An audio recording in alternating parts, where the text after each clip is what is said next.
Pirang lugar sa Naga City, apat na aldaw makakamati nin maluya hasta mayong bulos nin tubig. Sarong pumping station kan MNWD, iirahayon makalihis mga naan-an operasyon kan nakalihis na holiday season.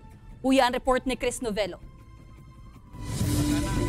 Nagbabanlaw na kan labahan kan ninabutan kan news team si Bernard Ilusa kan Barangay Pacul, Naga City. Apuera kan labahan, isinunod naman niya ang mga hugasan.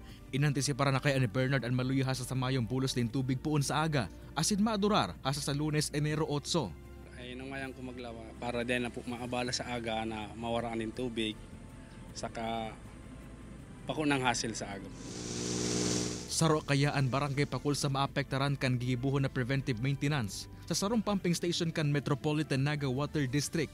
Apuera sa Pacul, apektado man kaini ang mga barangay kan San Felipe, Peña Francia asin ibabang lugar.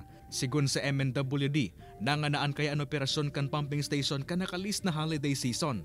Halos nag-22 hours ang average na running time kan sa tuyang mga pumping stations. And syempre, expected na yan na may mabar down. And sa ngunyan po si Pacul 3 ang kaipuhantang irahayod. Apuera kan Pacul 3, minomonitor man kan MNWD ang iba pa kaini mga pumping station. Sa ibong kaini plano man na magdagdag pa nin mga pumping station ang MNWD ngunyang na taon. Nganan di man maapektaran ang mga consumer kan maluya sa mayong bulos din tubig tuwing igwang pig-irahay na pumping station.